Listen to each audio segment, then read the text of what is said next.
Uli hong nagbabalik ang inyong programang Aksyon Central Luzon Special Edition at pinag-uusapan po natin aviation dito po sa Clark, no?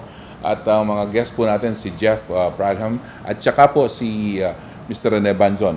Okay, so this aviation conference, because before it took place, there were some reports that the new airport is going to be built in the same region in Central Luzon, in Bulacan.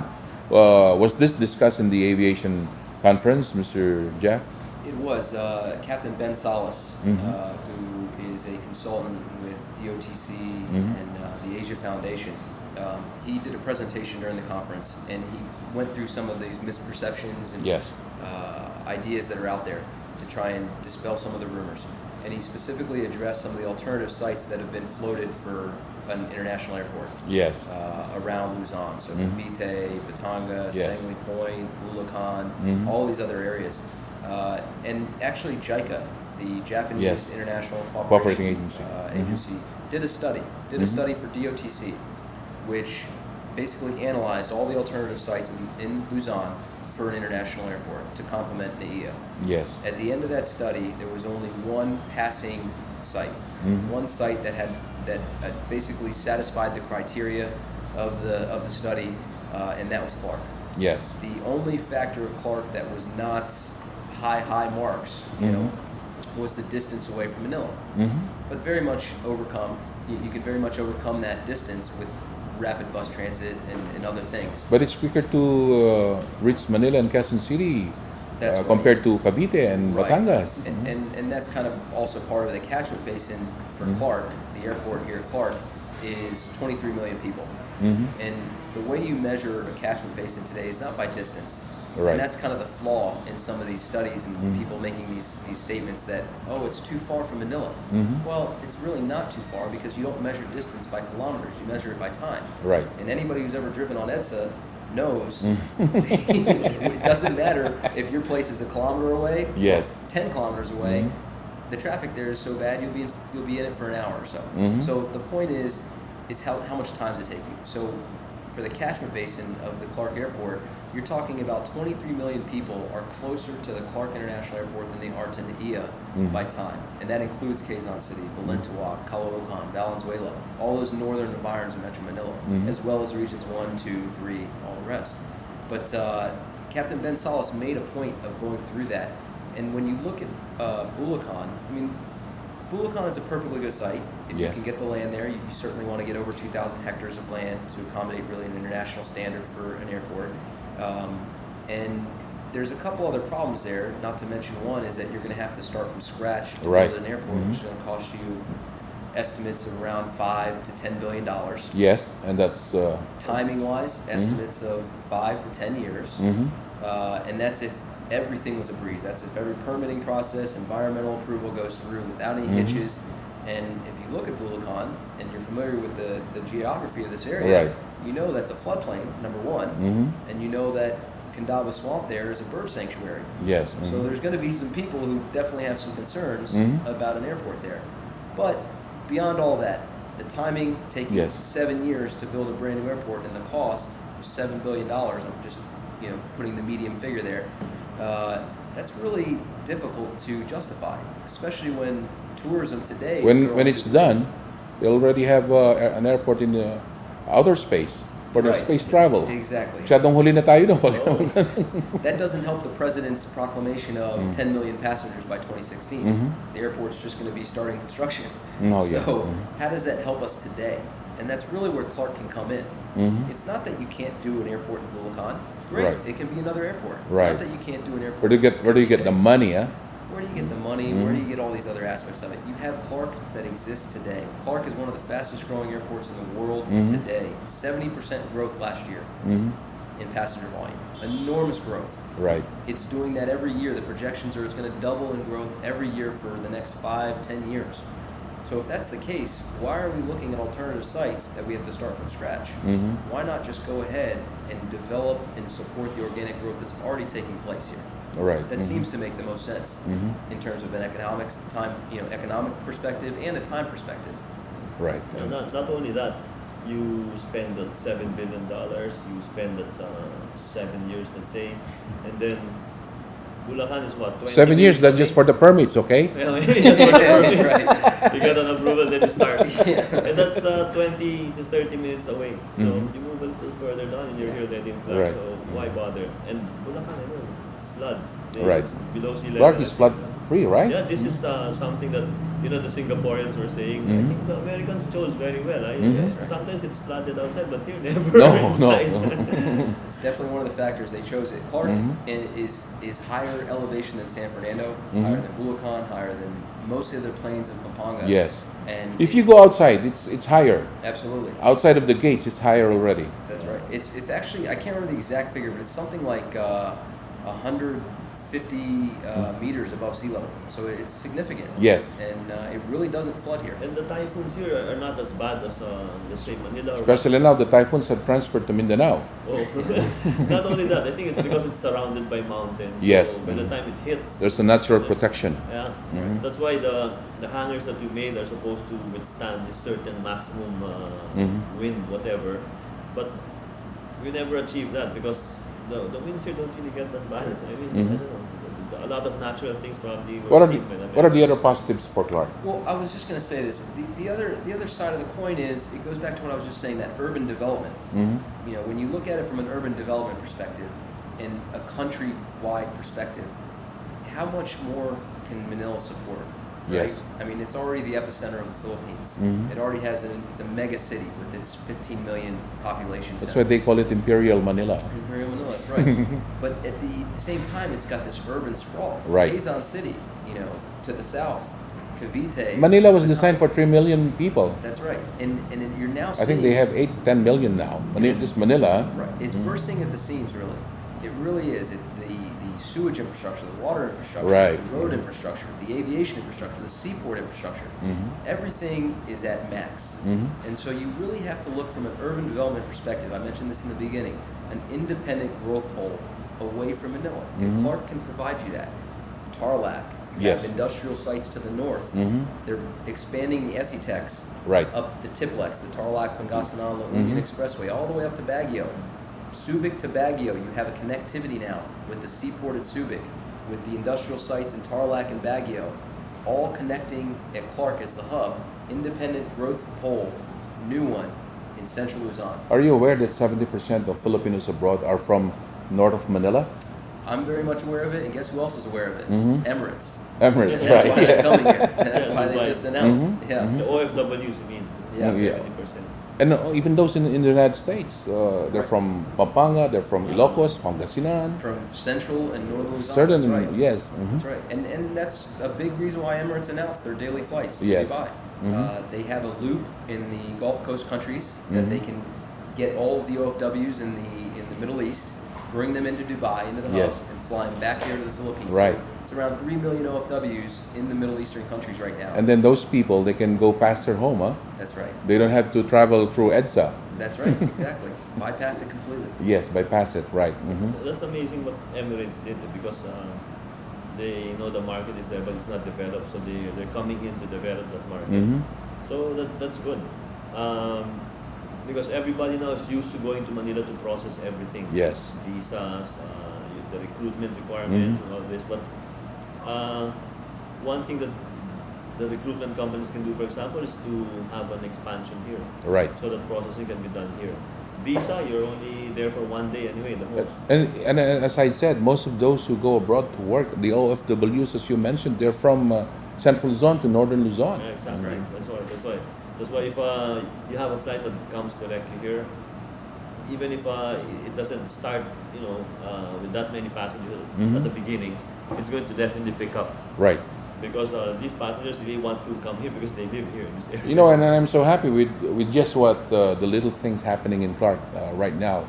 All the girls are now stewardess or yeah. stewardesses working for various airlines. You know. Yeah, it's a new market for the airlines to tap here Right, because mhm. in Manila, I remember I was with Asiana before and we were Yeah. recruiting Filipino flight attendants Mhm. and it was after a while we felt like it was saturated. Right. You get 600 applicants and you can choose 10. Mhm. So we were thinking of really tapping elsewhere, but here this is an entirely new market and a lot of beauty pageant Right. candidates. The winners are either Right. from Pampanga or from Cebu. So there's Correct. not here really you can get. So there's more jobs, right? Yeah, And we're just talking about flight attendants. yeah, that alone. There's a lot of people working inside the plane, other than plus the other businesses that you mentioned Yeah, the to support the businesses, flight. Yeah. That's right. You mentioned earlier the restaurants, the resorts, all of these things will be all interrelated. Right. Once you develop this, those will all follow. So employment will really boom. And if we're serious about the development of Clark, we have to we really develop the infrastructure outside of Clark. That's That right. will help the areas outside of Clark, the communities. That's right. I mean, that's what the keynote speaker. Right. He wrote a book Was talking called about. Aerotropolis: The Way We'll Live Next, and he kind of goes into that, all the various evidence of what you have to do to build a successful aerotropolis. Number one, he said, required to have an aerotropolis is passenger growth. Yes. You have to have increased growth in the volume of passengers at your airport. Clark has that. So that's number one, check the box, we got it. But number two, you also need a good, basically, infrastructure piece and a Yes. good synergy between the airport authority or the airport complex and the surrounding community. Right. The airport can't operate as an island. So as good as an airport may be, it's at some point going to need the support of the surrounding area. And what the author found out as he did his research throughout the world is the best airports, the places that have really developed a successful aerotropolis, where the local community has benefited, and Right. the airport has grown, and they've all done it in unison, is where they did this planning together. Not where it just kind of happened on its own, ad hoc, without anybody paying attention to the airport, but where people said, yes, we are going to make sure we develop with the airport to complement the airport and what's happening. So, very, very good book, and there's so many good examples of where medical tourism Yes. industry developed strictly around the fact that Right. the connectivity, and this was, especially Thailand. This is a very good example. Yes. Savarnabhumi. Mm-hmm. And what's the hospital? Balmangrad?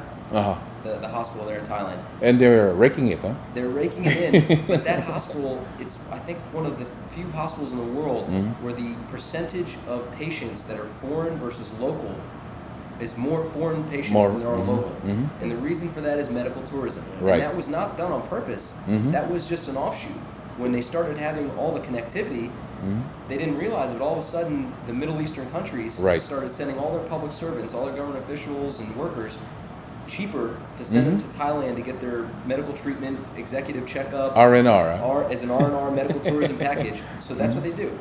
They send them to Thailand for a week-long medical checkup, tourism, whatever it is, and they go to that hospital. We have that expertise here, right? We In the absolutely have Philippines. the expertise here. What we don't have is the connectivity. Connectivity, So right. when you add some of these things, now you can open up these industries that never even existed before. And if you plan it together with the airport and people are thinking along those lines, if we're Right. thinking along the lines of, okay, if we have increased connectivity, it's not just tourism, it's not medical tourism, it's accounting firms. There's another great example. He talked about Amsterdam. At the airport in Amsterdam, right outside the airport, they have this special area which is the highest lease rates in all of Amsterdam, some of even in Europe. But KPMG, the world's largest accounting firm, moved their world headquarters at this building there. Something like 4,000, or I can't remember, a huge number of employees, Yes. tens of thousands, something enormous. Worldwide headquarters right outside of the Amsterdam airport. They did it because of the connectivity. Their clients can come to them, they can go to their Because clients. nowadays it's all about connectivity via air, right? That's right. That's right. So we gotta wake up. Well, it goes back. It's a complement. Right. NAIA can't do it all. Yes. Manila is a victim of its own success, right? Right. We've got great things happening in Manila. You've got Entertainment City. You've got all these corporate headquarters for Asia. That's fantastic. Nobody wants to see that reduced or, Yes. or hurt in any way. We want that. You want to improve that Right. and add to it with Clark. Clark Yes. can be the same thing. And as you said, it's just a few minutes away That's right. from Clark. That's right. You So- mentioned connectivity is the thing nowadays, no? The air travel and everything.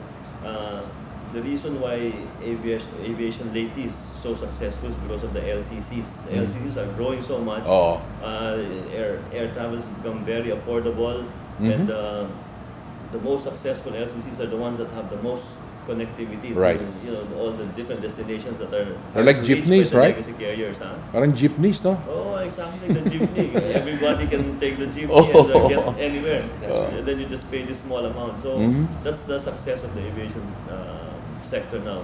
That's why you try to think about that Mhm. and think of NAIA. How will that be possible? Oo.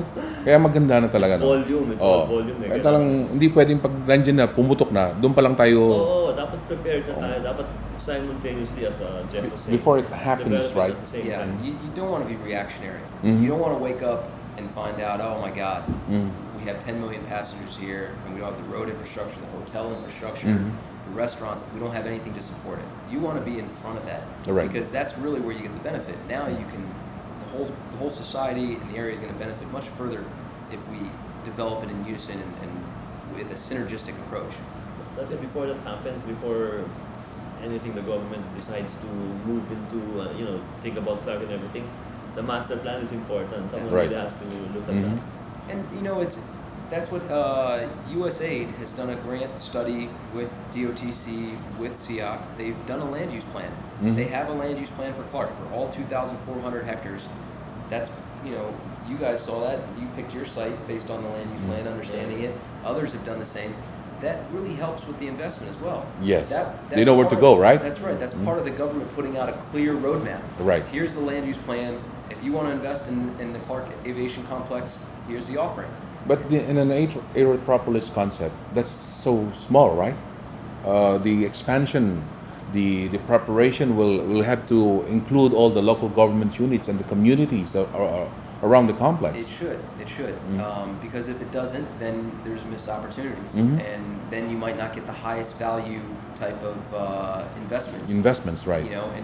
And it used to be that's what happened with airports. Mhm. People thought airports were dirty centers of industrial Yes. activity, so you had very low value operations that were taking place at airports. But it's different But now. over time now, that's changed completely over, say, the last 50 years. Right. Where now the connectivity, the just-in-time delivery, Mhm. all the kind of consulting, Accenture, Right. Mhm. KPMG, these type of groups, they want to be by an airport. There's two statistics I wanted to mention that I thought are very relevant. One's air travel Mhm. and one's car ownership. In the Philippines, I was just told the other day, and this was news to me, that, or I read it actually in a new press release, the Philippines, 5% Filipinos are traveling, have flown today. Mhm. 5% of the population in the Only. Philippines, only. So far. So far. Exactly. Mhm. What an amazing opportunity to tap these markets, but you need the aviation infrastructure to do it. And the government's doing it, to their Mhm. credit. They're developing airports around the country. Right.